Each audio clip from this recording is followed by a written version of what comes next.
Well, good evening, everybody, and welcome to show number 152 of the Jimmy Palumbo Show. That's right. Coming to you live from downtown Mahwah in his Average Dining Room studios. Of course, behind the glass, your friend and mine, Dave Sturcio, coming to you from downtown Mahwah, New Jersey, from the media capital of the world, CHOP Sports, media, podcasting, and social media marketing, everything. Dave Sturcio. Good evening, everybody. How we doing, Dave? Oh, good, man. Fresh off the Super Bowl. Won some money there. That was fun. And I do have to say, Jimmy, you left out a huge component of this week's Open. What did I say? Based off of my research on the platform that we post on, we are now internationally known Jimmy Palumbo. We had 2 downloads last week from Germany. So we're mired. Good evening, everybody, and welcome to the internationally, globally famous Jimmy Palumbo Show. That's right. Jimmy Palumbo here live from downtown. See, I'm global now. Frankfurt, Germany here. I remember my first game in Frankfurt back in 74. That's great. We are now global. Great. Probably a buddy of mine had business in Germany and watched the show from there. That's it. Now, we're at show number 152. And, of course, we have a really cool show today. We have a guest coming on in a little bit. That ought to be fun. And, of course, you know damn well, those of you scoring at home, Absolute Eyewear sponsors Jimmy Palumbo presents his shitty baseball cards. That's right. Of course, this one is very unique. And you're going to be, I think it's going to be unique the way I end it. If I do it well, if I dramatically do it well, then you'll be impressed. If not, you're going to be like, that was awful. Anyway. If not, a false flag. Go ahead. So my guy is this from the 92 card, Mr. John Cerruti. Now, John Cerruti was a pitcher, 7 years with Toronto and Detroit from 1985 to 1991. Other than that, not much about him is interesting at all. I mean, he was 49 and 43 with a 3.94 ERA, started 116 games, 861 innings pitched. He struck out about 400 guys. In the postseason, was very good. He pitched 2 games, didn't give up a run. In 1987, he was 11 and 4 with a 4.4 ERA. That's worth about $12 million a year today. And in 89, he was 11 and 11 with a 3.07 ERA, 31 starts. And that, of course, your number one starter for half the teams in Major League Baseball. He's from Albany, New York, so he's an East Coast guy. He was a first-round pick in the draft, 21st player. There's a lot of baseball players out there. That's pretty good. And here's a little, again, Jimmy Palumbo Show. This is why I'm on the air. He got the first win in the Sky Dome in Toronto. So if someone said, who won the first game here? Jimmy Palumbo says it, John Cerruti. However, in 2004, last game of the season, he had already switched into broadcasting, doing games on the Toronto network up there. He had been doing games since 91. Yankees at Toronto, last game of the season. He had 20 friends and family there. He didn't show up at the 11 a.m. meetings for the game. And family was like, where is he? I guess days before cell phones. And they went to his hotel. And sadly, he died of a massive widowmaker heart attack. In shape, golfer. They said he was one of the best baseball player golfers, like in that circuit, Tony Romo shit. Yeah. And he died of a heart attack at age 44. And that was it. Nothing, they honor him every year because supposedly he was like a really good guy, did everything right, went to the broadcasting booth. Supposedly he was very good at that. And he just dropped dead in his hotel room, 3 kids and everything. It's 20 years ago, but so very sad ending to John Cerruti. And a sad beginning to the Jimmy Palumbo Show. Yes. So my card died tragically. John Cerruti. Anyway, shout out to his family. I hope it's been a while now, 16, 17 years. Hope they're okay. I think they're doing all right. So you never know. So what do you got? All right. Well, look, like I said, Chris Gucci has left this show with a lot of things. And one of the bigger things now is a brand new stack of baseball cards. When I say new, I mean very old. I believe these cards were printed in 1987. So this is in the 1987 Topps series. That's from Baseball Was Real. Baseball was real in 87. I know. So, but unfortunately, not going on par with the theme of this show, where usually the cards suck. Like, you usually don't pick a really good guy. unfortunately, right on top, a very young, spry 87. Iron Horse himself, Cal Ripken. Oh, So, Cal Ripken, who yeah, was so in the league, not that old. Yeah, I guess he was. He was well, in the league. according to this thing, he was there in 80. He started in 81. Right. This is 1986 card. So, Yeah, it's funny. They have see his career's not taken off yet, right? Because it's right. 1986. Decent player, but he wasn't the Cal Ripken we know now. No, but the funny thing is these cards always have the fun facts on the player. That's the best. So this fun fact is very generic. Cal's brother, Billy, also plays within the Orioles organization. And that's it. That's all. Billy Ripken also exists. Okay. But I bring this up to you, Jimmy, and I think you can agree with this. Cal Ripken's baseball games played streak record. Yeah. That will be the one record that can never, ever, ever be touched in any sport, right? That's the number one record that will never be touched. I mean, based off of wrist days and shit like that. Yeah, I always do this. Number one, Garrick's record lasted for what, 50 years? Yeah. In today's game, if you're playing that long, you're making $40 million a year.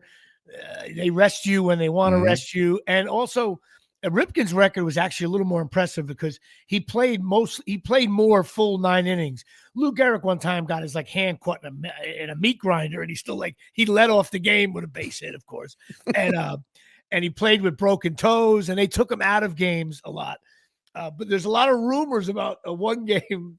You ever hear the Cal Ripken rumors? Should we do it on this family show? Yeah, absolutely. As the story goes, considering last week we almost broke the internet, that we actually didn't break the internet, but go ahead. As the story goes, in the middle of the streak, and he was maybe a couple hundred games away from Lou Gehrig. His, I don't know, marital issues, somebody fooling around with somebody, and supposedly there was a blackout in Baltimore of 6 people didn't have power, and the owner was he knew Cal Ripken wasn't going to make it in, and he was like, "We can't cancel the game. It's a danger." That's the rule. Now, if that's true, that's also I could definitely see that, especially if they know he's in shooting range of this record. Right. I can suppose he was a player with another player or something like that. I don't know who the other. Listen, that's like the Dave Winfield hitting on Butch Weiniger's wife or something. That's why Butch Weiniger came in to Yankee Stadium ready to kill Dave Winfield, which would have been great. But these are all pre-internet, stories that we love to tell. You know what I mean? So, yeah, it's not like Wahlberg. It's not like Mark Wahlberg's people are listening or anything. Right, that's true. Well, we're going to get to that one second. But I think Cal Ripken's record is impressive. Modern day age, flights, games all over the place, and he still played. And he was a pretty good player. Lou Gehrig obviously got ALS, and so he couldn't do anything. He couldn't even tie his shoes anymore. He had a terrible. He's batting 292, by the way. Just yeah, right. Any Giancarlo fans out there? Hey, Giancarlo, everything all right? Because you're batting 190. Gehrig batted 292. He was dying. And he was literally withering away. Whittling away. And he's still slap the base hit. But so Ripken, I've always been impressed by. And my dad, usually Ripken has a special place in our hearts. In my heart, because my dad, Lou Gehrig, and my dad got into it. He watched it live. Have you ever been to Camden? Yes. Yeah, that's one of my favorite stadiums I've ever been to. Now, they pushed the wall back. When I was there, what's his name? One of the Orioles was hitting home runs, and I was like, that left field wall is it's a wiffle ball. What are we at? Boynton Park here? You're kidding? Not even Warren. And that's now a New Jersey reference, everybody. Yeah, by the way. But they not huge in Frankfurt. But in the the wall's way back now. Now you got to hit it. I said, this place is a bar anyway. But I've been there. That's my dad's famous joke. Usually when a non-power hitter would come up, I'm like, you never know. It's just a bloop and a blast. This guy will be tied. He's like, this guy couldn't hit the ball out if he hit it twice. Exactly. Yeah, I love that. Hit it twice. By the way, if you ever have time, there's a book out there. If you're ever in any kind of Barnes and Noble, or even look online, of old baseball stadiums, and they have the dimensions of all of them. Dude, the Polo Grounds was 1,100 yards to one field. And the left or right field line, I should know this, but I don't.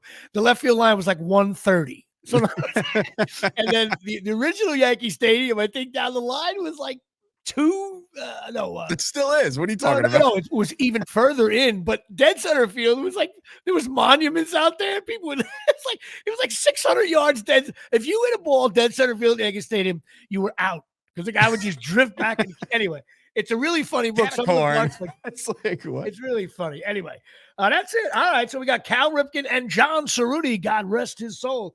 All right. Well, this is a huge day for Patreon. Now, many of you scoring at home know that if you're not on my Patreon, you should be, including my next guest. Any family members that are not on, listen, that's why Christmas this year was a little light. You know what I mean? I know who really loves me and my family, including my mother, whose credit card still is not. Do it for her, Jimmy. Do it for her. I know. I got to get over that. Every time I go down there, I'm doing. You were just there for Christmas, or I know, but I forget to do all that. But I got to give a big shout out to a Louisiana Lightning LSU fan, Daryl Clark, who's your friend and mine. Okay. Sure. He actually sent me, and I'm going to try to do this.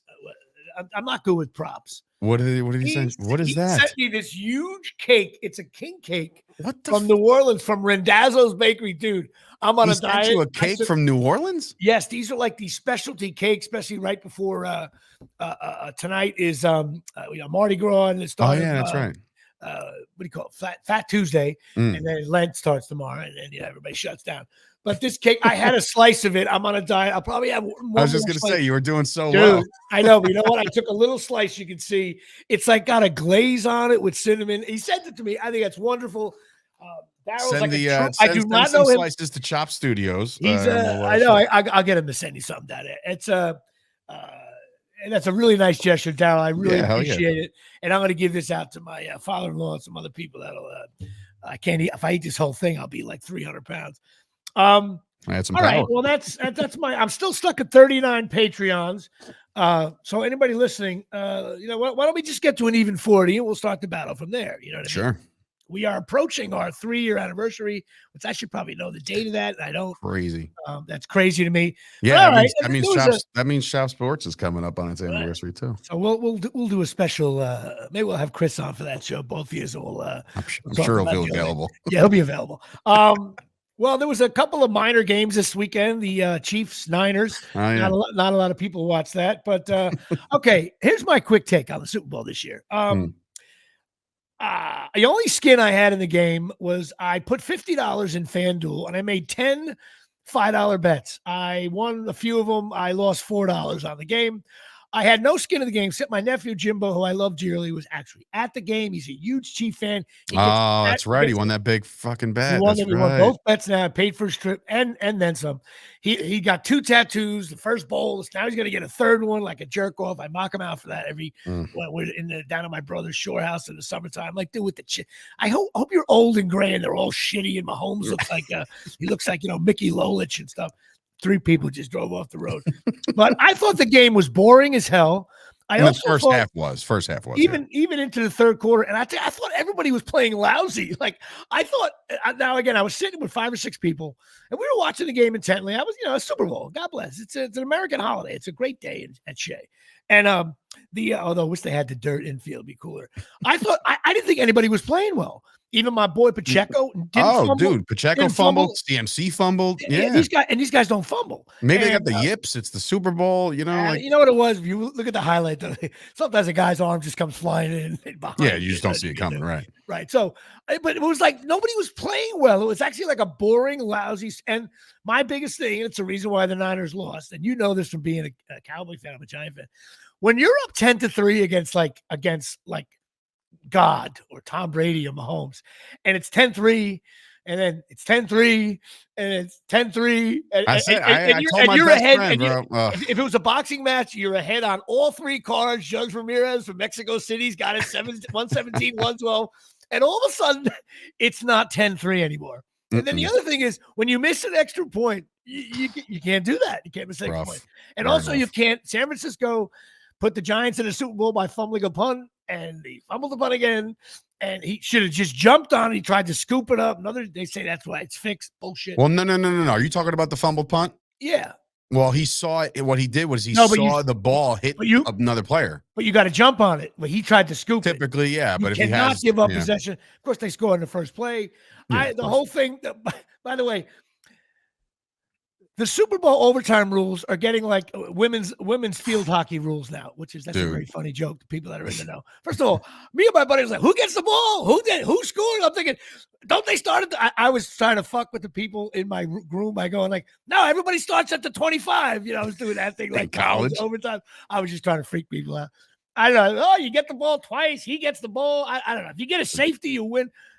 the NFL, whatever it is, like I don't believe the rules like have to be there's in September.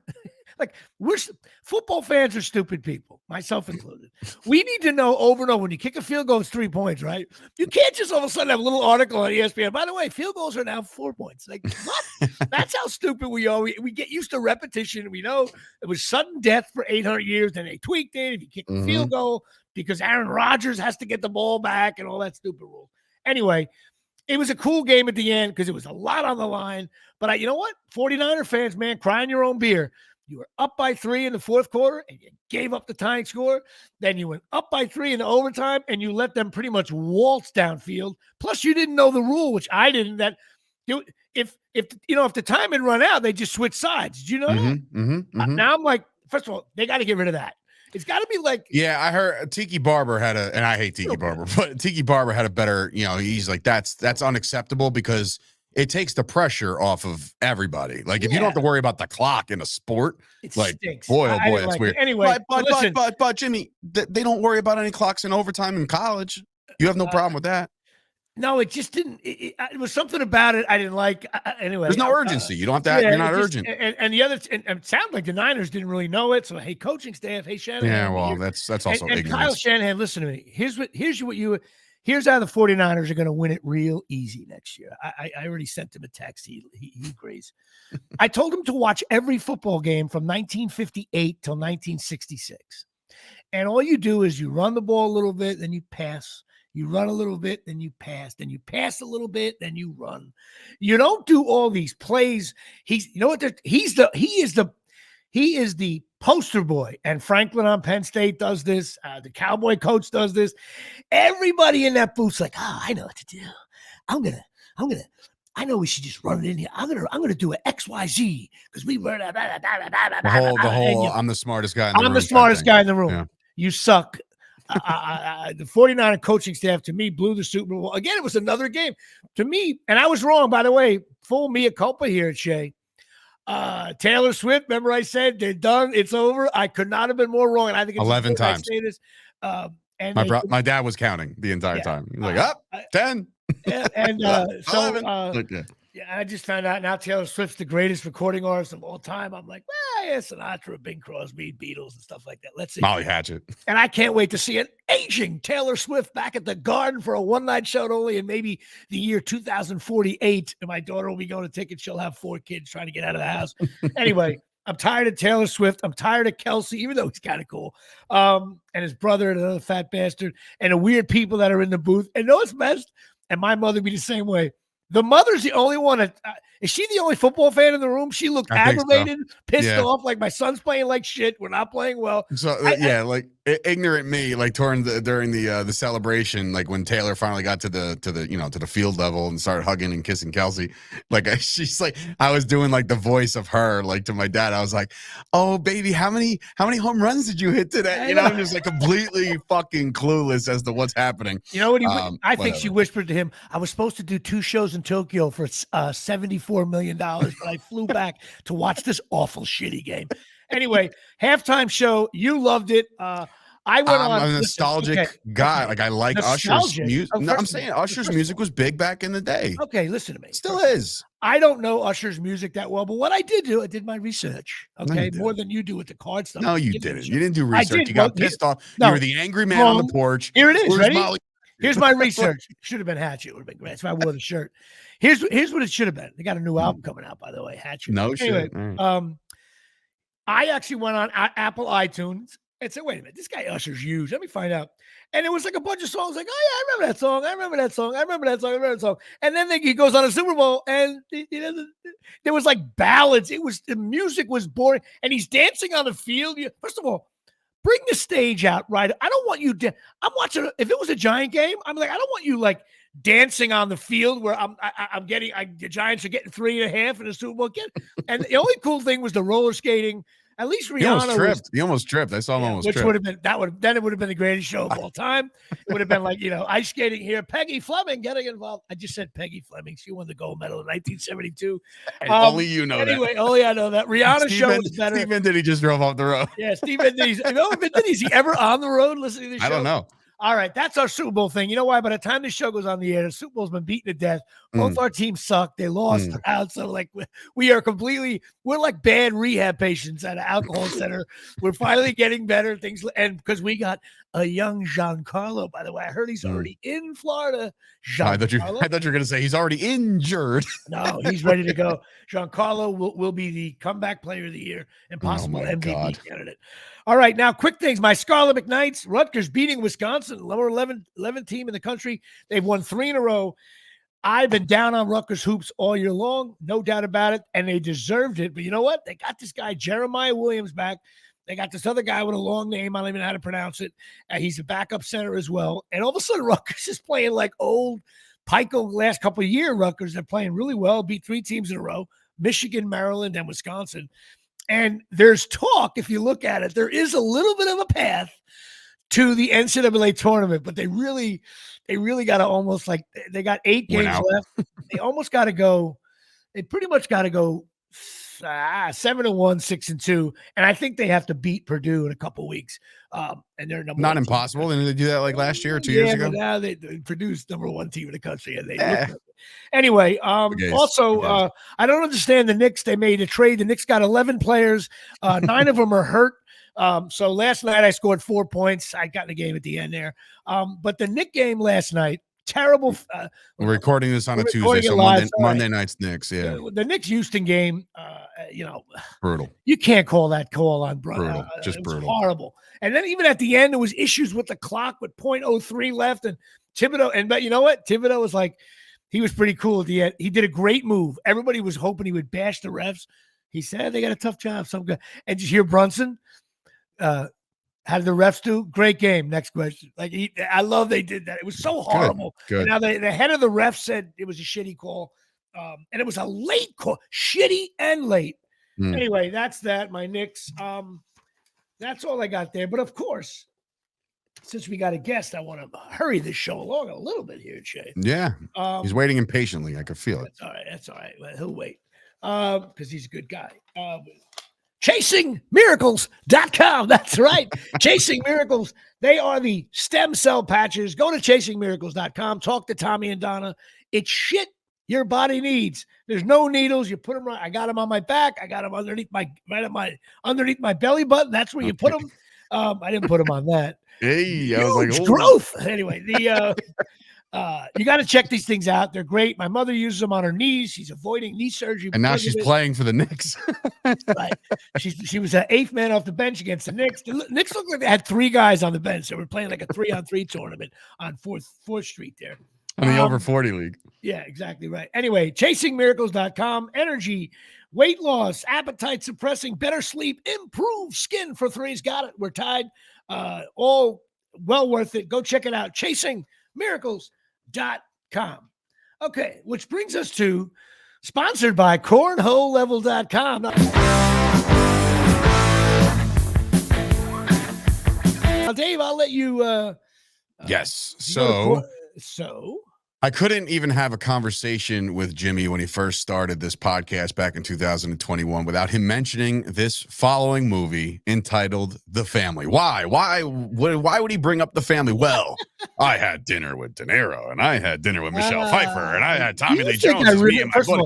Do you think my fans think I brought it up like that? I don't. I walked in. I walked in. I was like DeNiro to you because I was in Beer League. That's true. You walked in. I was like, you're hero. And the disappointments continued ever since. That's Jimmy. That's him. He looks heavier now. He's the old.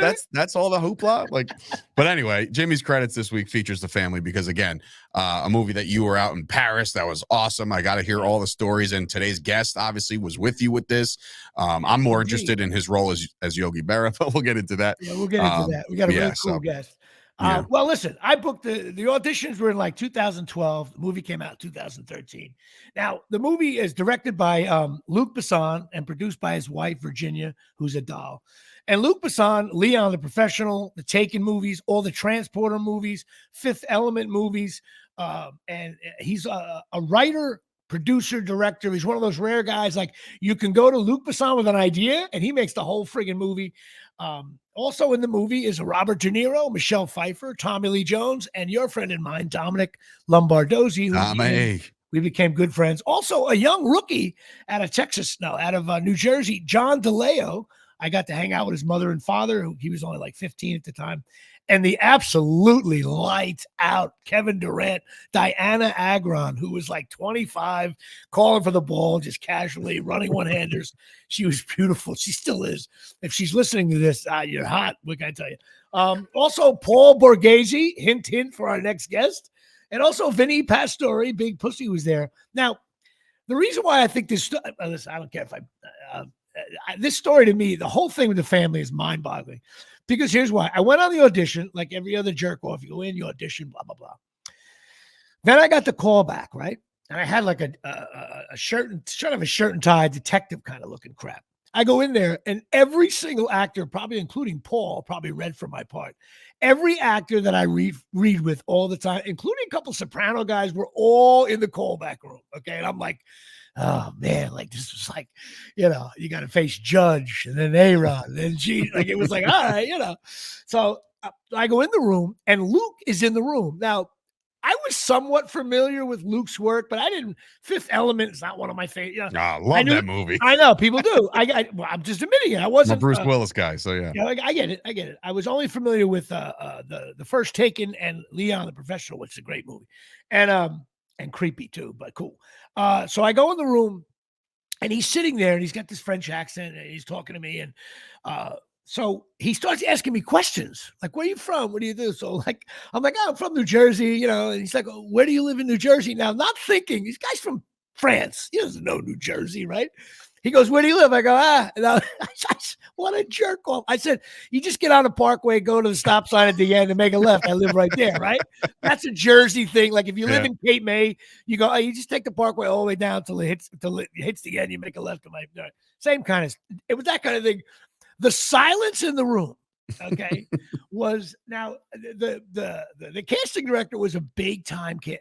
And if she's listening to this show, I'll tell it to her face. She was looking at me like, she was like, oh, what is he doing? He's not answering the question.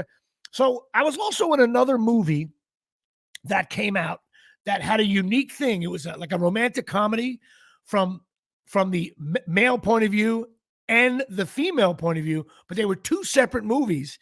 And the first movie from the female point of view come out on Friday, and then on Saturday they released the guy's point of view. Really cool idea. That is a cool concept, yeah. Yeah, right. So I thought I was being Mr. Actor. Like, well, I just worked at a project where Luke ripped me apart. No, that's been done. It's been done in France. It turns out it was done in France like 30 times. Like so I look like a jerk off. So then I read the thing, and I made a joke about like tomato. I said, I got to get back and water my tomatoes. It was like July or August, something like that. So anyway, I forget about it. Leave it be. I'm walking around the city, right? I'm on 23rd Street. I get a phone call from my agent. He's like, Jimmy, it looks like you might have booked a day on that thing, the family. I'm like, oh, cool. And I'm like, all right, a day, $2,500, maybe that's cool. But yeah, booking, base hit the center, make the throw, make the turn. So I'm all excited. Then all of a sudden, my manager calls me. He's like, Jimmy, it looks like you booked a couple days on the movie. I'm like, $5,000 now. In my head, I'm walking around. One of those hot, humid days, but clouds coming in, the days where you're worried about your softball game getting rained out, those kind of things. So then my agent calls up. He's like, Jimmy, you have a passport? And I'm like, yeah. He's like, all right, something going on with that. I got to find out what's going on. I'm like, passport? Where am I going? And next thing you know, my manager's like, calls me. So it was back and forth. I'm like, hey, don't you guys talk? Why you call me up when you have all the information? It's almost like the offensive coordinator saying, do it down and out. The defense coordinator, do it down and in. Like, hey, what's the play? I just got to run a play. So all of a sudden, it starts to rain like that summer rain, right? So I duck into really a cool bar, and I'll make you go to this bar. 2 bars you got to go to. The first one is Jimmy's Corner on 44th. I'm dying to get to that place. And the other one is Trailer Park Lounge. You ever been in there? On 23rd Street? It's all memorabilia, white trash shit. Dude, it's the coolest bar. You'll be like, Jimmy was right. I duck in there. It's 1 o'clock in the afternoon. There's no one in there. So I go in there, and this huge sign, like $6 tater tots. Of course, I think tater tots are like cocaine in the 80s.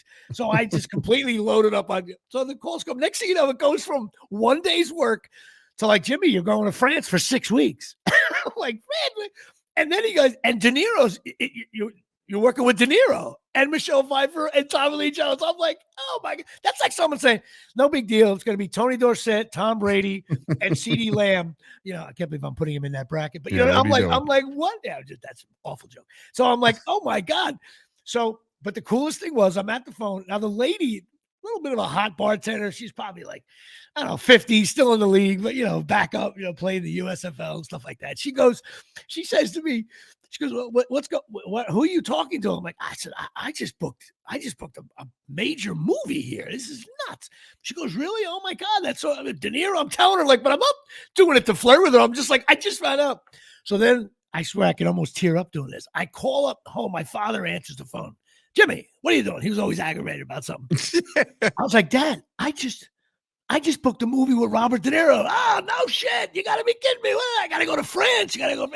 Already, he's like, what airline you taking? He's like, oh, Air France is a good airline. I'm like, Dad, what, Dad? De Niro. Awesome. He didn't know who Tommy Lee Jones was. Oh, remember the guy? And he goes, oh, yeah, he's good, that guy. And and Michele Pfeiffer, he knew, of course.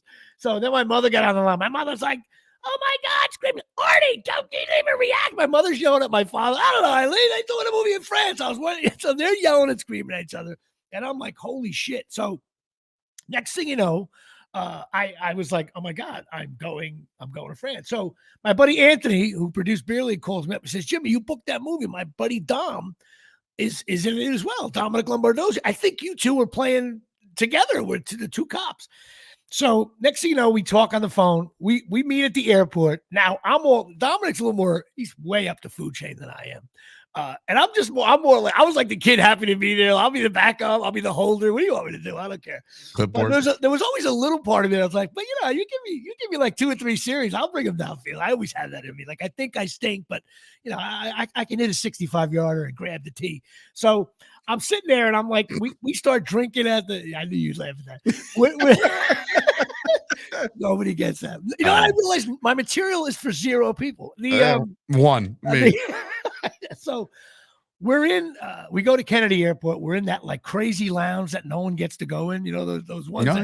United Club or something. Yeah, but not the one. There's always like a back room. We were in this room. I was having lobster and shrimp, and we started drinking Johnny Walker Black. And 2 of us. And between here in France, I had about 8 of them, and so did Dominick. We were trashed. We totally like fell asleep drunkenly. And we get there.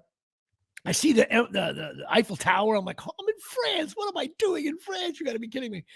We end up going all the way to Luc Besson's estate, which is a 13th century like castle estate with like, I don't know, 10, 13 bedrooms and all this stuff.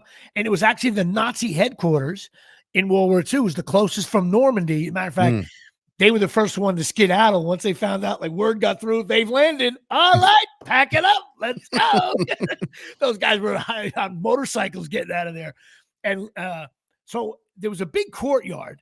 And I'm sitting there and I meet Luke again. And Jimmy is shaking my hand. It was so good to have you and his wife. They were so pleasant.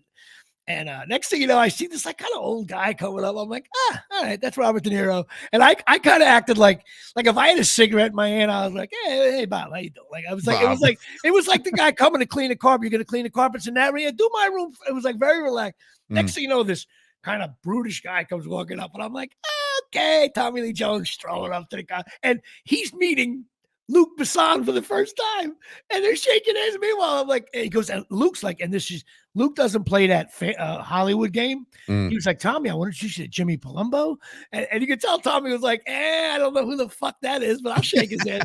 And then Dominick Lombardozzi, and then all of a sudden, very casually strolling up to the area is Michele Pfeiffer. I'm like, okay, I don't care about De Niro. Catwoman herself. Yeah, here we go. Catwoman. I'm like, oh my God. And Scarface getting involved. Talk about a triple double. So we start talking to her, and everybody's being polite. Then we all go. Our rooms were like these old, I can't even, there was no shower. It was one of those tub things where you had to wash yourself with the little hose. I got water over everything the first day I showered there. So then Luke says, we're having dinner later on. I thought we were going to a restaurant. I didn't know. We were in the middle of nowhere. We have dinner in this room, and I had dinner in this room every night for 6 weeks. Maybe 7 tables that sit 6, and there was a 1 main table in the front. And Luke said, sit anywhere you want, except check for the main table. That's for me and my family. Okay.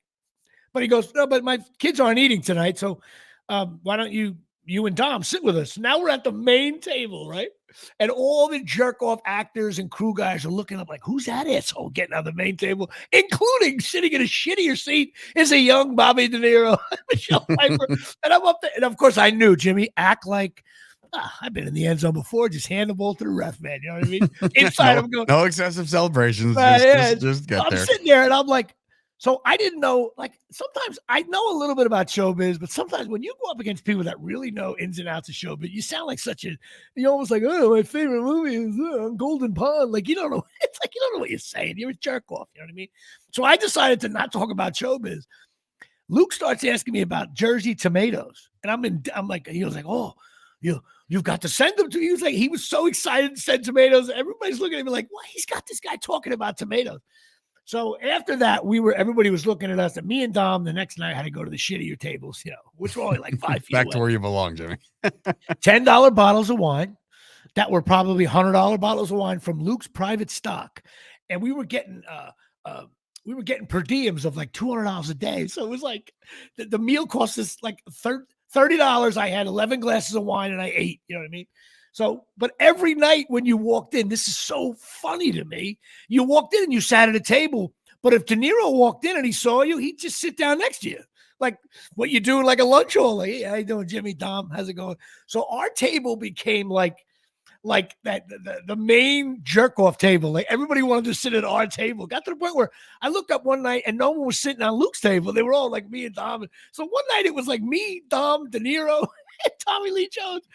And then I got to know Tommy Lee Jones is the uncle during Thanksgiving dinner that you got to watch. He was out of his mind, but he was funny, not polite, and sometimes he was a tough guy to read.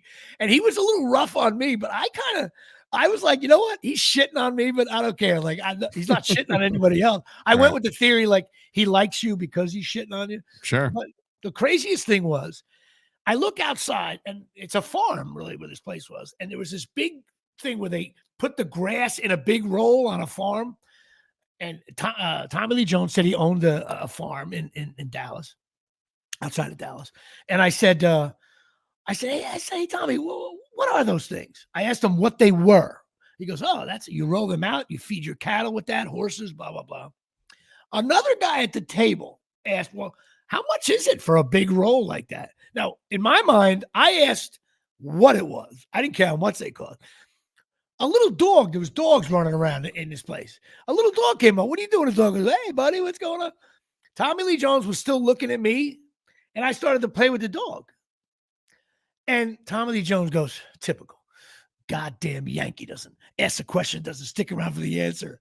Table got quiet. And I looked at him. I couldn't, and I'm not a tough guy. You know that. I was like, did you just call me a Yankee? What is it, 1863 here? Like, Yankee dude. And I totally like disarmed him by going like, hey.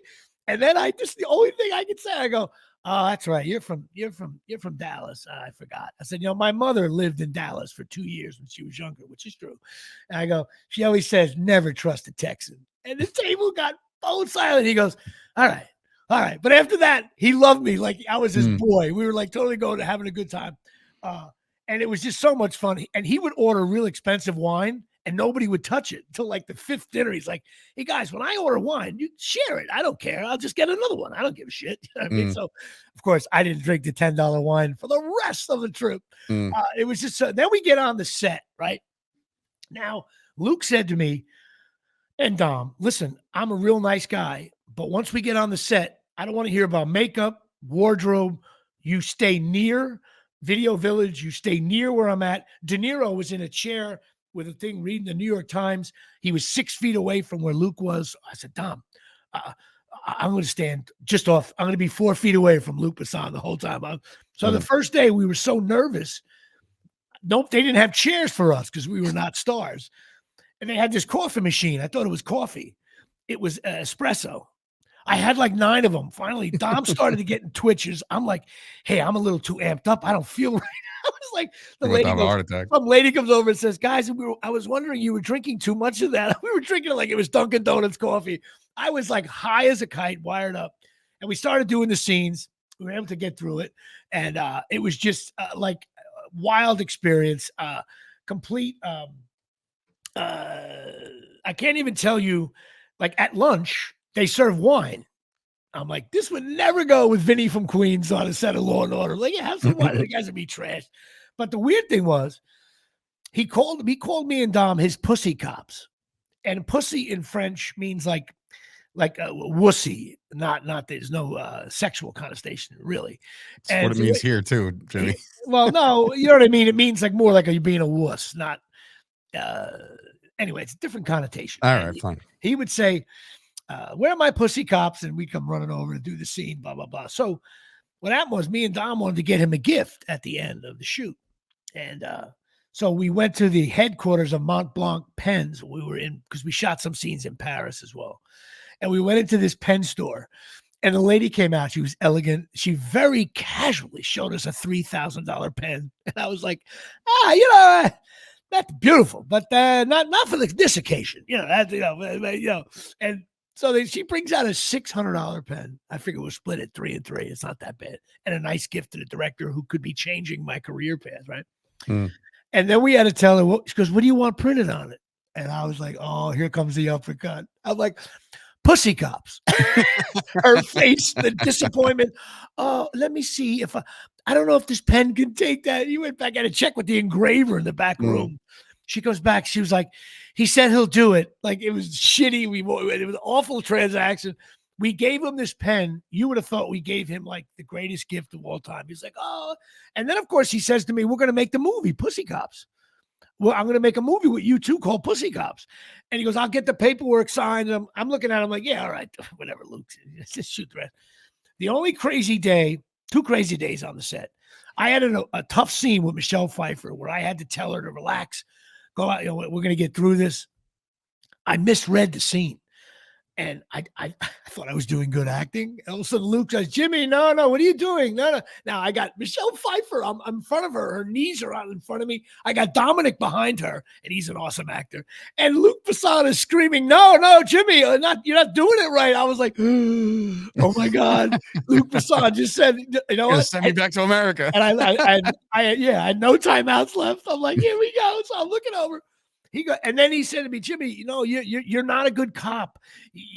This is a bad detail for you, and you're going to die. These mob guys are coming, and you're going to die. And I'm like, so I was like, all right, easy, coach. You want to go down and out? We'll do down and in. I got this. Inside, I was ready to throw. I almost threw up on the set, and I did the scene, and we did about another 15 times, and I asked Dominick on the way out. I'm like, Dom, how did that go? He's like, wow, the first couple takes, I didn't know what you were doing. But he goes, after that, good work, man. You really laced it. So when I watched the movie the first time, all I cared about was, in that scene, how much does the camera stay on me? And you know what? It was as if my mother was in the editing room, my private moment. You don't even know Michele Pfeiffer's in the scene, for Christ's sake. So I was really happy about that. The other thing is, I get killed in the movie. So he was calling us pussy cops because the first day they wired us up with these little firecrackers that shoot blood out, all in these linings of a jacket. And he had to carry real guns. And he made us wiggle when we were getting shot and all that stuff. So these French guys are wiring me up. And dude, you start looking at how big these firecrackers are, and you're like, hey, how does this work? You know what I mean? Like, it's on my chest. You know what I mean? And they're like, they weren't speaking English. Right before the first take, I said, hey, anything I need to know? And all he said was, don't look down. Action. I was like, don't look down. Next thing you know, I'm getting like all over the place. I'm feeling it on the chest. He was getting lit up. And then Dominick's in front of me. I see shit flying out of his chest. He falls down. And they had to get it right there, like 6 cameras on it. One of the things went off right on my elbow, in that sensitive part of the elbow. But I said, Jimmy, don't you dare. Pete Rose, you don't rub. Everything's fine. I'm thinking to myself, even if I can't use my elbow for the rest of my life, no one here in France will know that. I look up, Dominick's like got blood on his wrist. One of the things went off on his wrist, and Dominick wasn't playing that game. He was like, hey, what the fuck? These 2 French guys. And all of a sudden, perfect take. Luke loved it. Oh, you guys, my actor's okay. And I'm like, yeah, we're all good. Meanwhile, I'm like, I need like the Ben Gay getting involved. So with that, we thought we were done with the scene. But in the next couple of days, literally every day I had to go to the set. I had to lay on a cold floor, okay, with the fake blood all over my face. Clearly, I'm dead. And there's a guy named Anthony. I wrote his name down. Anthony Dizio. He's 300 pounds. He has to spin DeNiro around, a fake DeNiro. They got a stunt guy to do it. Walking over our bodies while he's trying to like fight and all this different stuff. So if he misstepped, now Dominick's in front of me, and after the first take, Dominick's like, "Hey Jimmy, yeah, that's a big boy there, and he's got 300 pounds, and he's holding a guy's about 150. That's 450 pounds." He goes, "If he steps on one of us, we're in big trouble here." Every take, Dominick, one take by my ear, I felt like the dust of his shoe come up and hit me in the ear. So for 3 days we did this, and I was like, finally, I said, the poor guy was sweating. He had to carry this actor above his head. So we told him, "Hey, dude, whatever you do, don't step on us." He's like, "Fuck you guys. I don't have the resume, you guys. I got to do this. I'm sweating my ass off." It was so much fun to do. And then, of course, when we went to the theater, when it came out, I didn't tell anybody I got killed. So I invited all my friends and family up here to Paramus to go see the movie theater on a Friday night, 8:00 show. And it must have been like 40 or 50 people from Ramsey up here, blah, blah, blah. A couple family members came up, and I sat way in the back. I just wanted to see audience reaction. I didn't tell anybody I died. So I'm in the theater, and all of a sudden I get blown off the screen, right? And you hear the audience go like, "Oh no, Jimmy's dead." Oh, all right. And I'm thinking to myself, what if you were just some asshole went to the theater on a Friday night with Jimmy? Yeah, right. And some B character gets shot, and all of a sudden the audience is visibly shaken. Wouldn't you be like, "Who the fuck cares about that guy? It's nothing to do with the plot." You know what I mean? So there I am doing that. It was just an awesome time. Then, of course, the movie came out, and the Beer League got better reviews. The movie didn't do good at the box office. Luke got into some other crap trouble, and next thing you know, I'm doing a podcast. Well, so, let's hear it from somebody else's point of view. How about that? Well, how about we do that? And that, of course, is brought to you by Absolute Eyewear. Don't forget, where's my do a quick shout out to Absolute Eyewear. Down by the train station, 42 Main Street, Woodbridge, New Jersey, 732-326-3937. Craig and Johnine, they got everything over there. Charles Oakley hangs out. Go get your glasses there. It's a great time. Love making Dave giggle with another Charles Oakley joke. Stupid. Like, why even react at this point, Dave? Why?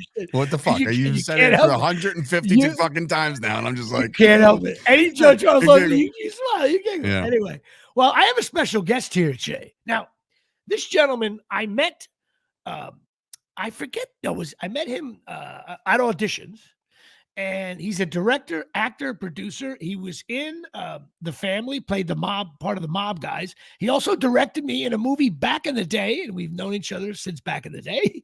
And he also was in the movie 61, which I auditioned for, and I'm pissed I didn't get it, only because there was like Moose Scourin, who Dominick Lombardozzi got that. All the shitty Yankees, not shitty, all the Hall of Fame Yankees that my dad grew up were on the sheet. All these guys, I'm like, I want to play Moose Scourin. I want to play Yogi, whatever. I'm not right. I don't look like Yogi, but I was like, I want to play one of these guys. And the movie came out, and there's my boy, Paul Borghese. Can you flip the switch here and get him on? Paul Borghese, welcome to the Jimmy Palumbo Show. I'm overdosing on Shilajit over here, waiting for you guys to get to me. I know you had to wait. You had to wait 45 minutes. I owe you a summer home now. What was that? I'm fresh. Don't worry. All right, that's good. That's good to hear. All right. Well, first of all, a couple of things. You were very kind to me on the set of Back in the Day, because you went up to me, and I knew you a little bit, but you were like, "Jimmy, you're doing really well. Like, I really like your work." And not too many directors come up to me and you say, "Yeah, Jimmy's doing his thing." You were very kind, and I appreciated that. Well, it's nice to hear. They often, a lot of the actors tell me that I'm an actor's director. Maybe it's because I'm an actor too. And I know it's like on that side of the camera, so I always take a lot of pride in trying to make, the actors, the cast, really comfortable. Oh, it was great. It was great to hear. And you were actually great to work with. You were very, you had a style on set, easy going. If you didn't like something, you just told, "Hey, do that." And everybody did it. It was really fun. And I know, first of all, I looked up your stats. I can't believe how much you have so many things on your IMDb? Yeah, I mean, I didn't realize. I knew you acted a lot. I didn't realize how much you directed and produced it. It's unbelievable. Oh, yeah.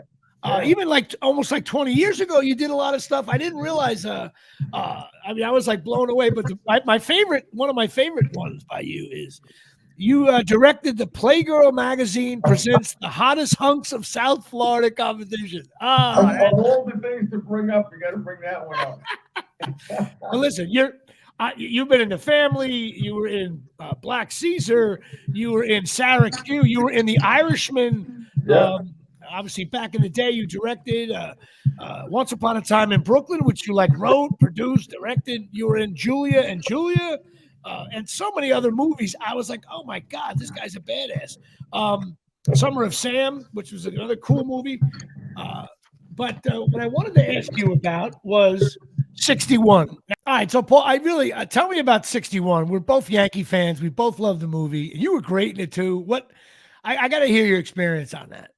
Oh, thanks, Jimmy. I mean, that was like really the greatest experience in my career, besides working with you on The Family in France for over a month. Although we didn't get that many days together. No, the days were, I think one or 2 days. That's really all we hung out. You guys were we overlapped. You guys were kind of finishing, and we were just kicking in. The mob guys from New York came in. But 61, I mean, Billy Crystal directed it, and he's like a baseball encyclopedia and the greatest guy in the world. So that, that was great to be able to work with Billy. And it's like just like you were saying before about, you go in for a part and, you forget about it. And then, so a bunch of time went by, and then I got a call. I was in LA at the time. I got a call from my agent and said, hey, you got that movie that I don't think the agent at the time knew really enough about Yogi Berra. Right. You got that part, that baseball player. What are you talking about? You remember that movie you auditioned for, Mally Finn? And I'm like, oh wait, that's 61. That's the HBO movie, Yogi Berra. Yeah, that's the one. Yeah, you got that part. You got. I would have fired her right on the spot. You don't know who Yogi. You don't know who Yogi Berra is. She's a Russian spy. That's how I look at that.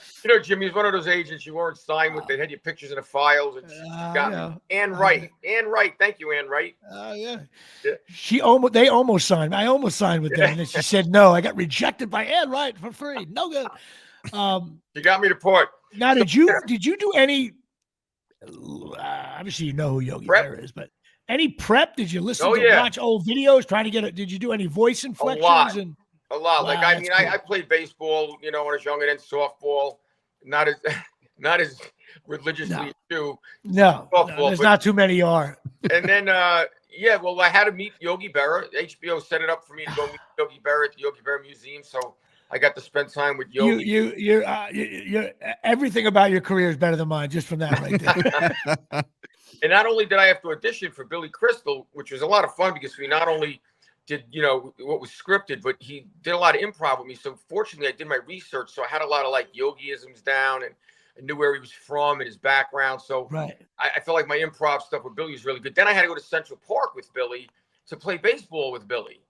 I played softball in those fields. Because I'm a righty, like Yogi was like, Yogi. I'm a righty. I play righty. I hit righty. Yogi played righty but hit lefty. Right. Now I had never hit lefty in my life. How did you do that? Or they reversed it? I lied, and I said, "Oh yeah, sure, I can switch hit. Yeah, no problem." Oh shit! Thank God he only had a catch with me in the park. So then after that, Yogi actually helped me. So I went to Yogi. I says, Yogi, you got to help me with this. I go, it's unbelievable. You got Yogi Berra helping you. Here I am talking about Luc Besson, and you're getting help by Yogi Berra? I would have shit myself. His museum is in Montclair. Oh, it's awesome. The baseball field. Yep. We go down on the field, and I'm like, yo, I got to, I go, if I look good, it's going to make you look better. He goes, no, we got to get you out there. Look. So he really helped me to learn how to switch hit, which was very hard for me. I had a lot of trouble because I broke my left wrist twice playing football. So it was a hard thing to do, but I got it. I got pretty good at it, But the sad thing is, if you watch the movie, no one realizes this. You watch the movie. They also sent us to baseball training camp in Encino, California. Me, Barry Pepper, who played Roger Maris. I hate myself. Thomas Shane, so great. who played Mickey Mantle. Dominick, who played Moose Gowan, and Chris Bauer. And Anthony Michael Hall, who played Whitey Ford. We all together. I'm hanging out with these guys, at baseball training camp. Reggie Smith, the baseball player, was training us. So I trained as a catcher the whole time, because Yogi was a catcher. And then we came back, and the funny thing is we get on the first. So Billy always said, we're not doing scenes, and I want you guys playing ball. I want you guys playing pepper. I want you guys, doing what a team would do. Right. But the first time we're actually going to play ball and shoot, Billy comes up. He says, "Hey, I got good news for you, and I got some bad news." I go, "Well, what's the good news and the bad news?" "Well, it's kind of like both bad news." Like, what do you mean? Because I know you've been training as a catcher, you've been doing all this stuff. He goes, "But we did a little more research, and in 1961, he played left field. Yogi went out to left field, and Elson Howard took First over." First of all, how could not be? You know what? He's supposed to be an authority on Yankees. Jimmy Palumbo. I would have strolled on that set and said, "Hey, Crystal, I'm going to go play left field. Thank you very much." So it's a night game, but it's a night game that we're playing scenes in with all the lights. I didn't swag, one flag, one fly ball, the whole baseball training camp, nothing. So I caught a baseball, in the outfield in years. So I run out to he's like, "Oh, I go, what's the other bad news, Billy?" He goes from behind his back. He goes, "This is going to be your glove." And it looks like a mitten you'd wear, when you were shoveling your snow. So I run out, out into the outfield, and there's hundreds of extras in the stands and everything. And I'm wearing number 8. So they're thinking I'm like, Yogi Berra, what it's like. They're all non-union extras. They're so excited. They think who this guy is. He's playing Yogi. And then the first one comes out, and, I can't even see it in the lights. And I'm come running in, and the ball's over my head. And I'm like, and they're all going, "Yogi." And I'm like, "I'm an actor. I'm not really Yogi Berra." You see, Paul, that's what you know what? I know right away I didn't read for Yogi Berra because I would have casually drifted back, caught it, and tossed it in. Like, well, I didn't. I would have shit myself. Of course, the gloves were like ski gloves almost. Yeah. Nothing. Yeah, that was it. There was like this little mitt. But then by the thing is, people don't realize until you see the movie, or if you think about it, is like we worked out so hard and did so much practice and training. And if you watch the movie, in the whole movie, the only Yankees that ever get up to bat are Mantle and Maris. Now I know the movie's about Mantle and Maris, right. So I remember this one part of the movie when I went to the premiere where they're like, and you hear the voice of what's his name? You know his name. Your attention, please. Now yes, batting. Yes, batting. I think I was 5th. Should have done his voice too. There you go. Right after Roger in the lineup, Right. And he batting, 5th next, number 8, Yogi Berra. And I'm like at the the premiere going, yeah, here I'm going to come up to bat, and then all of a sudden it like skips innings. So it's all about what was in Roger's head. They would just get a close up of Roger thinking, because Roger. So twice they were like, "Number 8, Yogi Berra," and I'm like, "Oh!" I would have stormed out of that premiere. So none of us ever were at bat. None of the other Yankees except Mantle and Maris. That's so funny. Now let me ask you this: I don't need to know the showbiz question, and you'll understand when I ask it. I don't want to know the amounts. It's not what I'm saying. Like I work 6 weeks on The Family. But you had to do all this prep work. Did you get paid as an actor, or was that a separate contract? In other words, you must have got 3 months' pay. Yeah, right? No, I was worked on that for like a whole summer because it was like, first it was like they flew me out first class, American Airlines to LA just for the table read, and then while I was there, they did some other photo shoot thing where there was Yogi was like the face of Yoo-Hoo. Right, so they did a T-shirt that was exactly like the Yogi shirt, but with my picture on it, like Yogi. Right. You still have that? Do you have that? I do. I have a few. Yogi used to. What happened was he would have the guys wear them under the uniforms, and then in the locker room after the game, the press would come in and he would get the Yankees to say, "Take your shirts off," because I get bonuses when they see the Yogi. By the way, a friend of mine's dad owned Yoo-Hoo. Totally involved. I talk all the time. Yeah, that crazy. I love Yoo-Hoo. Me too. Sad things though. My biggest scene in the movie was just with me and Michael Nori, who played Joe DiMaggio. He comes in the locker room and he's going looking for Mickey. Mickey's in the training room. He got hurt. He's like, "Hey, yo, how you doing? How's your family? How's Carm?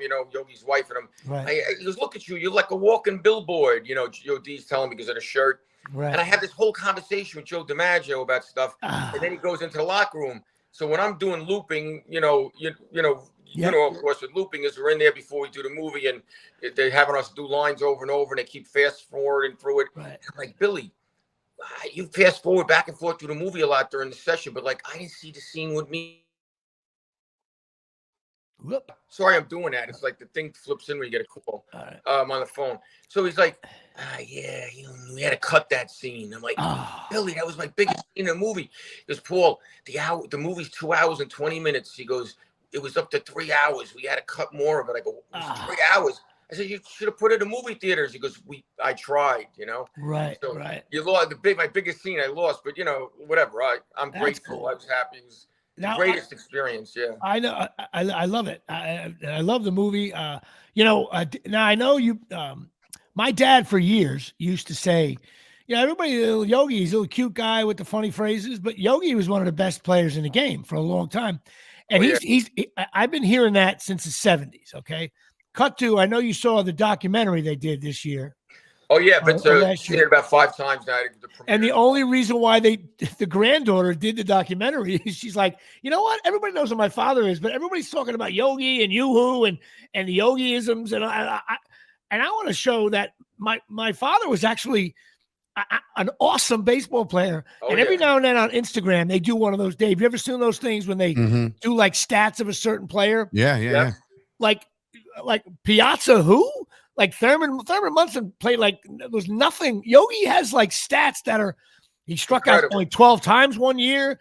Forget about winning. He's the most rings. But like he was, I think, a 3-time MVP. He led the league in this and that and this and that.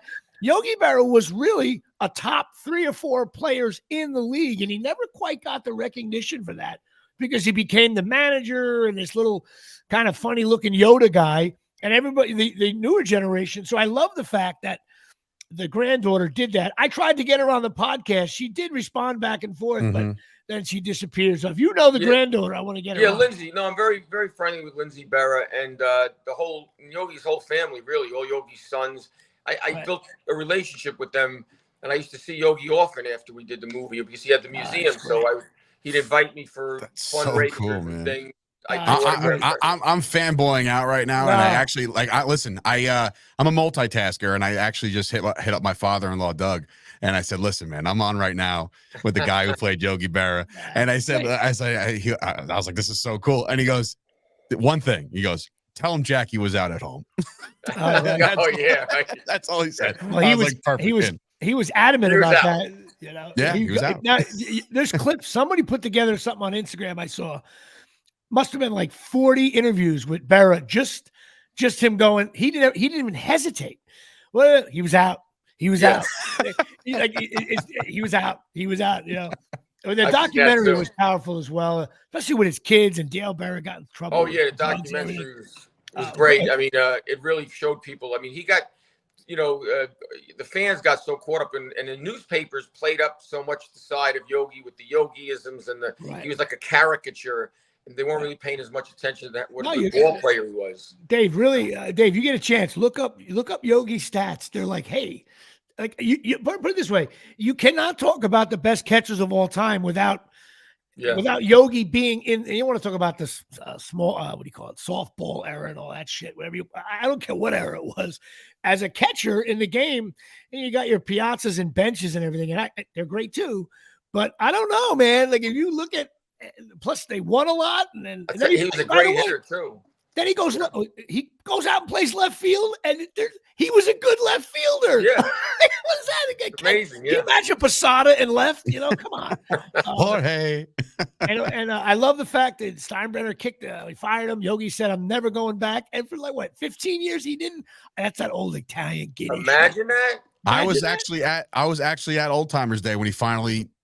Was there like it was like, all right, it's enough's enough. Like, let's get Yogi in there. And he comes out in his little cart and he comes around the outfield track. I'm like, holy shit! Like all because of Susan Waldman was like, this is bullshit. Yogi should be a Yankees. That's really how it was.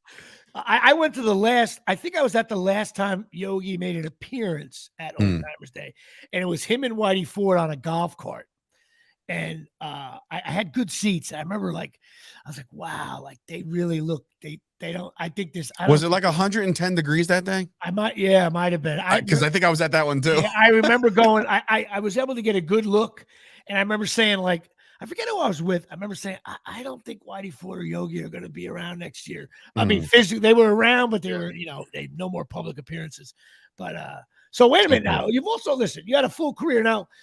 The 61 thing, we were like, being fanboys here. But so tell me a little about you. You started out. I noticed that you were a casting director. Were you working in a casting office, or you yourself just helped out your buddies that were doing film? I had worked for a production company early on in my career, and they gave me like an associate. I guess it was about four or five feature films. So I was like the associate producer, the assistant director. I was in the movies, and I also, cast them because I had an agency back in the day. So I would kind of cast through my own like agency that I had. So was it a talent agency? Yeah. You owned a talent. Getting involved here from the Omni. So I didn't know that. Oh, that's great. Yeah. I probably sent you one of my shitty resumes. Me and Artie Lang probably did that. Probably did. You probably said no to me too, you fat bastard. What the hell is that? Fuck Yogi. Borghese Entertainment Group, and then we had Borghese's Model and Talent. But it was mostly the women. I had mostly like models, and these movies were like, the late night Cinemax, romantic comedy. I know you did some HBO real sex stuff, which was a big show back in the day. Oh, yeah. So there's a lot of those, like sexy romantic comedies and things like that. So they always wanted the hot girls, and so I had them on my roster. It's funny looking over your IMDb. You have so many credits and different things. A lot of actors, and you're going to read everybody. You get movies like 61 and The Family, but that's not what it's all about. It's about working on a film or a TV show. And unfortunately, you and I, doing this long enough, some of the films and TV shows that we do are not, they don't win Academy Awards, but you get a day's pay, you get to work with some great actors, and the movie maybe is not that good, and so a lot of both of our resumes really are filled with these films and I think it's great. You produce some of them, and acted in them, and it's really awesome. And plus, back in the day with Billy DeMeo over there. Now you got to tell me you're working on something, or you just shot something. By the way, you haven't cast me since back in the day, but that's okay. I haven't directed. What am I playing? What am I playing with the Expos now? Nobody cares up there. When he says back in the day, he means the name of the movies back in the day. I was lost, Paul. Yeah, the movies back in the day. I was like, what the hell is he talking about back in the day? Like I say that all the time. Back in the day. No, but between the pandemic and the strike, I hadn't been directing a lot, but now I'm directing this. We just shot the pilot episode, but it's going to be a series called the Jailhouse Jerky Crew, and it's very funny. I'm writing it with my cousin Tony Darrow, who's we're producing it together. I'm directing it, and it's about. Wait a minute, is Tony Darrow the guy in Goodfellas? It's a fucking shit. Well, in the restaurant. Yeah, he gets the bottle broken over his head. Yeah. That's literally last week's my episode. story last week was with Peyton Manning. The scene in Goodfellas when he's signing off the restaurant after he says it's a fucking shame. So I'm on a commercial set. I'm repeating myself from last week, but Paul doesn't really know this. I was on a commercial with Peyton Manning, and he was doing lines from movies all over. And then he realized I was in Beer League, and he knew a few of those, believe it or not. And I told him I'm Johnny Trino about at 706, and he started doing Goodfellas. And I just said to him, hey, Peyton, when you do these movies, it's kind of fun when you do like throwaway lines. That's how you know someone really knows the movie, not the major punchlines.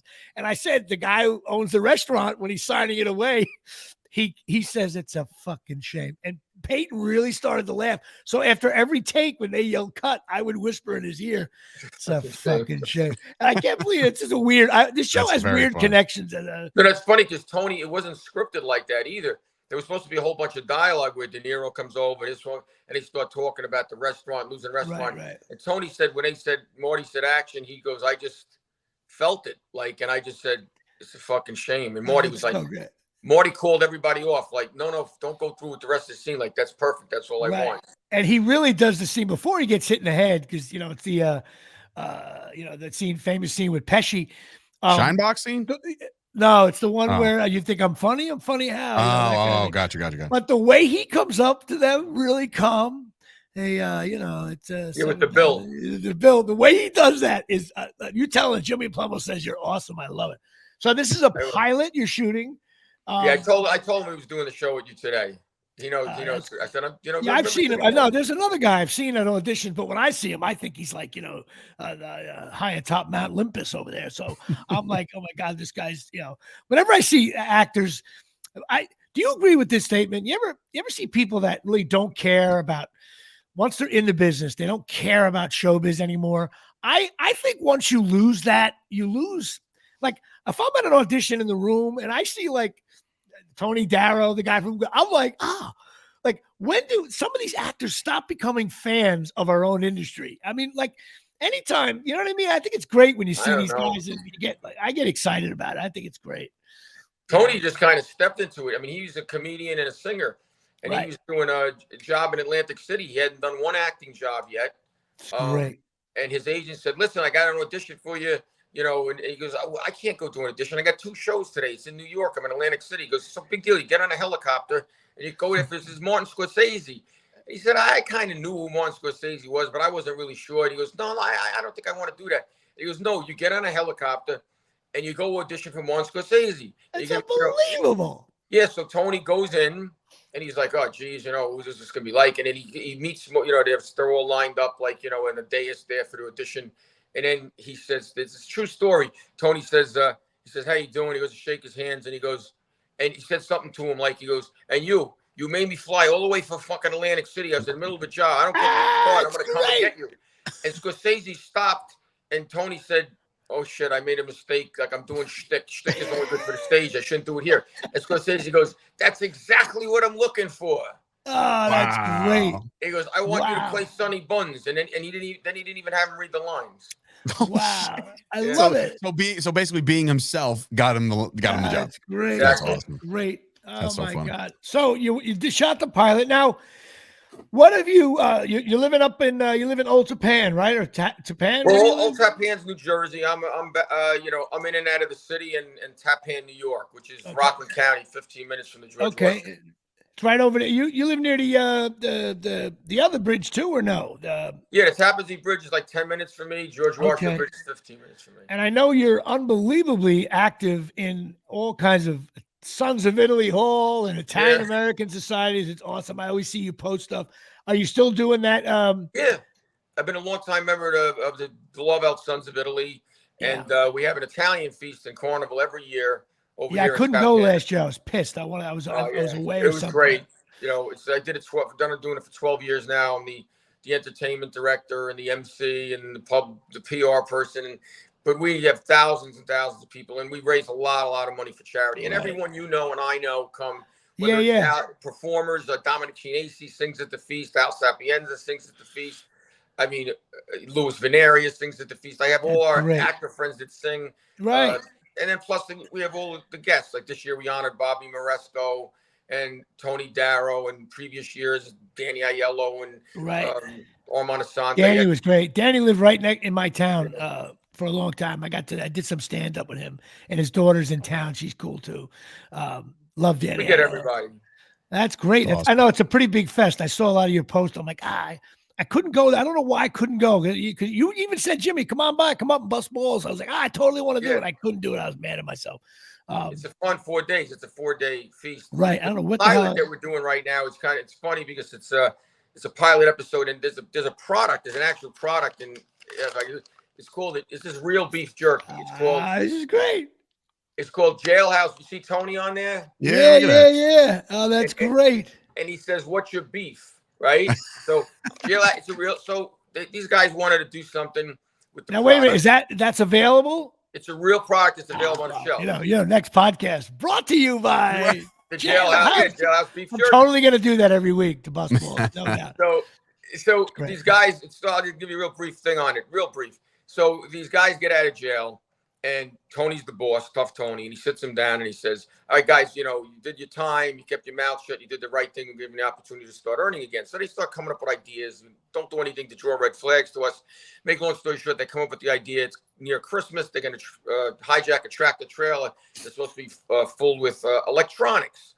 So they call the boss after they hijack them. We got good news and bad news. The good news is we hijacked not one, but 2 tractor trailers because one was right after the other. We pulled them both over.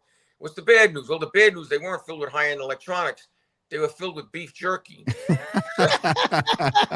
they got 2 tractor trailers full of beef jerky. They load them into the warehouse. It's like, what are we going to do now to sell this, move this stuff? So they wind up coming with this crazy idea to repackage them. That's great. That sounds funny as hell. And put the boss's face on it. And at first he doesn't like the idea of it, but then it becomes successful. So it becomes an ongoing series about, this now, like about wise guys. It's a comedy. It doesn't take itself too seriously. Right. It's a lot of fun. Chuck Zito's in it. Chuck Zito. I did the Scott Farrell show with him a couple times. Louis Fineri is in it. Nick Saglambeni, who's the #1 Guido on Instagram. He's very funny. I kind of discovered him on there. And wait, is that the guy who does the Italian Father, like the guy with the big gut? No, man, I thought the name sounded familiar. He does the schmear. He does that whole thing about the cream cheese schmear, respect for the schmear. I think I've seen that. Yes. He has a stick where he goes into these delis and it looks at the bagel and the cream cheese, and if there's not enough cream cheese, he's like, "Yo, bro, where's the respect for the schmear? There's no cream cheese on his bagel." I do know that is. So we have and then we had like another episode. William DeMeo did something a surprise role that I'm not going to say because it's something completely different than anything he's done. He's in it. Bo Dietl's in it. This is the pilot episode now. Don't forget we have future episodes, Jimmy. Sure. Of course, Of course I have. That, Jimmy? I'm available. You're getting a gig out of this. Well, listen. I also laughed at something that made me laugh. And if I insult you now, you're gonna laugh. You're gonna kill me. That's so funny to me. You do all this Italian stuff, and I'm reading your bio. I did more research for your segment than I think any guest I've ever had. Because I was like, holy shit, I didn't know the guy did this. And all of a sudden, I'm reading. The way it is in your bio, Italian American side, Italian, all these things, your charitable work that you do, and you're in a lot of Italian movies, and all of a sudden it says he also did Macbeth as part of the Italian. I'm thinking to myself, my mind immediately went to hey, I'm thinking to myself, did he do Macbeth Italian style, or did he really do? I actually did Shakespeare back in the day. I love it. I played Banquo. I thought you do.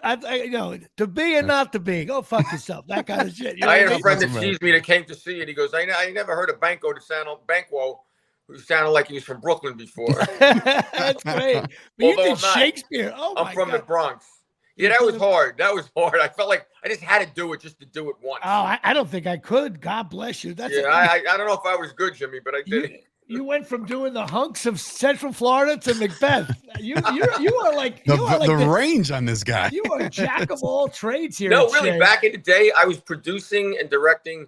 Well, back in the day when Playboy was the girl next door, remember? Right. I mean, the girl next door, natural. Then Playboy changed to they couldn't have boob jobs, they couldn't be strippers, and then they completely sold themselves out and they turned into porn. And they became the Knicks. Yeah, when Playboy was like the girl next door stuff. I was producing and directing videos for the Playboy catalog, and they were sending me to spring break trips and things like that to direct and shoot all this stuff. Rough and then life. Playboy jumped on the boat. I was like, really, the only person who's producing and directing for both Playboy and Playgirl catalog. Of course, you see the good side of the Playboy. Because I see you have another credit called Mr. Nude Universe. What? Well, they weren't really nude, but they say that. I'm just saying, I don't know anything about it. But listen, a gig's a gig. Well, listen, the good thing was the Playboy ones, obviously you have, even when you want a spring break trip to shoot it, they sent you 5 ringers, with you, and you'd mingle them in with this college girl. So if there was a wet t-shirt contest, you had your ringers in there to make sure that it was a good contest. Right. Shot the other stuff for the Playgirl stuff. There was so many women around that wanted to be, and there was only a few of the Playgirl models. So little director me, you're in more demand than you would have been normally under those. Right. Absolutely. I'll do it. Don't worry about it. I'll do it. So it was a lot of fun. Just save it. Don't. Yeah, take one for the team. That's so great. That's so great. Well, listen, you got send me the beef jerky information. I'll be reading that on the podcast just to have some fun. I think it's cool. And it is available. Can you buy that stuff now? Yeah, it's actually just hitting the stores this week. It's gonna be in all kinds of supermarkets. Send me like the website or whatever the hell it is. I will. I'll do a read next week. And you got your pilot and plus other crap going on. That's awesome. You're a working actor, director. I think it's great. And you've always been very nice and very kind. And we're supposed to grab lunch like 4 times. Well, we'll do that. We have to. We're close enough. We live. I Close know. enough. I think you're only like 25 half hour from me, if that, something like that. And my So niece we'll do lives near in Mawa. So I know. and So either you come to see your niece or I come to see you. You know what I mean? yeah, no, we'll do it. That's great. Listen, Paul, and it's Paul Borghese, right? Is that how you pronounce it? Yeah. Okay, I'm I was actually, like, it's my real name and same with my cousin Tony Darrow. Our last names are Borghese without the H. Back in the day, they made Tony change his name because they said Borghese, it's too ethnic. We're gonna call you D-A-R. Me, I'm born Borghese, so it's Borghese, but then I threw the H in there as a stage name, and it became Borghese. Okay, so you go. So it's really but you say Borghese. I only know you as Borghese. So Borghese, everybody does. That's great. That's great. Listen, man, thanks so much for coming on. Appreciate you taking the time. And listen, let's get lunch, and God bless. And I'll get information on the beef jerky, which is great. And you know what? JailhouseBeefJerky.com. And call up Yogi's granddaughter. I want to have her on. Lindsay, and, I'll talk to Lindsay for you. Yeah, and I contact. Well, she went back and forth a little bit, but then she probably realized that I don't know, whatever she realized. She's very nice.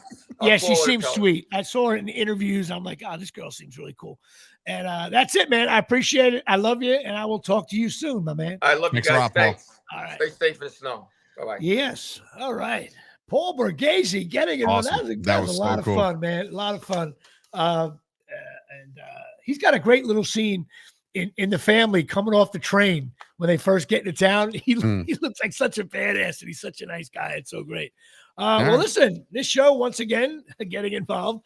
Don't forget Pine Tar Bar and Grill and Fork and River and Lisa Ruane, counselor, therapist, 201-725-1251. And that's about it. Cornholelevel.com. Dave, I didn't have a chance to fix your cornhole. Sorry. And fixed. That was good. Good show. I thought Paul's great. Oh, great. So many fun. All those days. He's cool. Very cool. Yogi. Guy. I can't believe I would kill for, just imagine, just like, hey, listen, I know you can't bat switch hitter, so we're going to get you some help. And you're like, oh, it's going to be some random trainer. Like, no. Yogi Berra is going to come help you out. And I'm like Yogi, I would be like, of course, the sad thing is if Yogi tried to teach Johnny Turner how to hit, that wouldn't go over well. No, I was like, Yogi, relax, Yogi. Yeah, like, you didn't bat 706. You didn't bat 706. You imagine that? Oh my God, it's awesome. Plus, I know you when you're training and all that you get paid. So yeah. They made nice coin, which is always important. Show bro, they flew him out to LA just for the table read. Oh my God, I'm trying to get on Blue Bloods for a day. And other news, just want to let you guys know my Colonial Pen commercial is airing on and TV I'm witness Land. to it. I saw it, and it's fucking great. Yeah, and so we're excited about that, and maybe we'll have more. We can't really post it yet on the show because I don't know what the legal ramifications are. We'll find out about that, and that's about it. Go Rutgers at a big game against Northwestern. Let's see if they can keep the dream alive of making a tournament. I guess that's it, Dave. That's all we got. And we're in. Well, by the way, baseball started. Was it yesterday? Well, pitchers and catchers tomorrow. Tomorrow. So, I will give the audience one and only one little sneak preview here of the Omni. Oh, that's so great. Good. Fun show, man. Thank you so much. Sir. All right. And a shout out, Daryl Clark. Thanks.